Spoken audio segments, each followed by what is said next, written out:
things not going so well right now for the Biden administration. Everybody knows that. So they know exactly who to go to. They're not trying to make things better for you. They're trying to go to the people who tell you about how things actually are.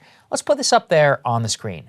The White House is quietly trying to reshape economic coverage. So the White House, who is not happy with the news media's coverage of supply chain, has been working behind the scenes trying to reshape coverage in its favor. Senior White House officials and admin officials have been briefing major newsrooms over the past week.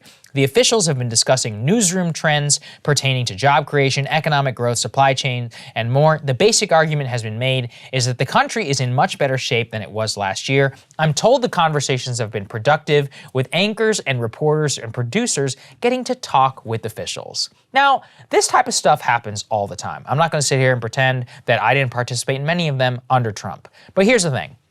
Under those, because I was in the room, there was a lot of skepticism from many of the reporters, including myself, whenever we would be told lies by the Trump officials.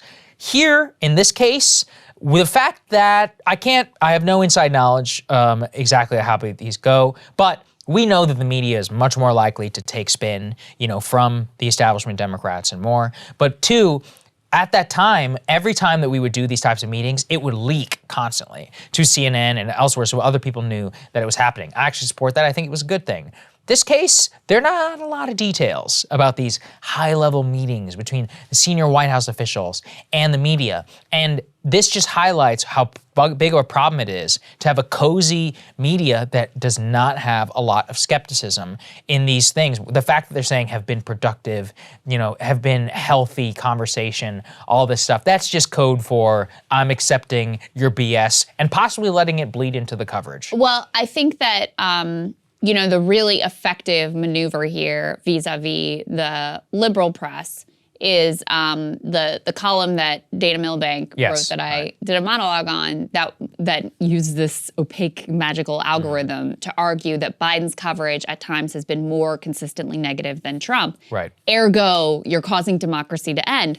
And I think a lot of these reporters are very susceptible to that argument. Oh, absolutely. Absolutely. And, they would actually buy into this notion of, you shouldn't be too critical of Biden because you don't want to bring Trump back. And that is so emblematic of the rot in the media it was long there, but it really was revealed by the Trump years, where they were more interested in how do we defeat Trump than how do we tell the truth about what's going on.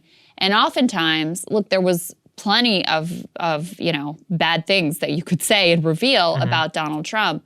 But they also always chose to focus on the things that would shore up some other power center. So it might be negative about Trump, but it would shore up some other center of power. So I do think that if the Biden people are making the case, even with a wink and a nod, that basically listen, your coverage is going to lead to Donald Trump coming back into the White House, I do think a lot of these journalists, sadly, will be very susceptible to that when, the reality is they should be telling the truth. And Lord knows we have a million criticisms of the way that they cover, of course, the economy and, foreign policy and all of these things. But, the problem with their coverage isn't that it's too mean to Biden. The problem with their coverage is that it doesn't consistently enough challenge power centers, whether it's the president of the United States or the Republican Party or Wall Street or fossil fuel industry or corporations or any of those things.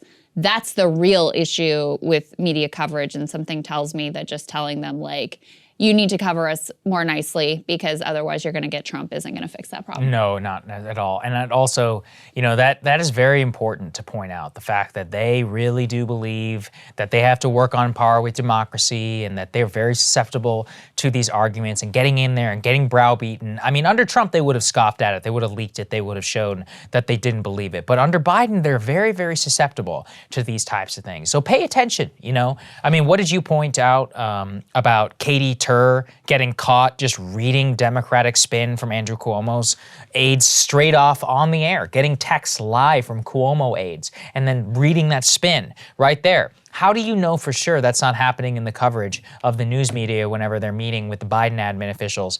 I mean, one of the ways I always know this is anytime they do a story about Kamala Harris, they go, some people close to the vice president say that this is a reaction of sexism and racism, and always like, I know who these people are. You know, that's not real. You don't have to just put that in there. You're doing it because of bullying and because you feel like you have to. That's the truth. Yep. So we'll watch the coverage, see if the tenor of it changes. I mean, again, I would love for coverage to change in certain ways, but the problem with the coverage is not that it's being too nice to Joe Biden. That's like a ridiculous, silly way of looking at this. Absolutely. All right, guys, thanks for watching. We're going to have more for you later. Hey, guys, thanks so much for watching. That's right. Just as a reminder, you can become a premium subscriber today. Watch the full show completely uncut, our reactions to each other's monologues. You get to listen to it. You get to ask us questions, all that good stuff. Link is right there in the description or at breakingpoints.com. Best of all, great way to say screw you to the mainstream media.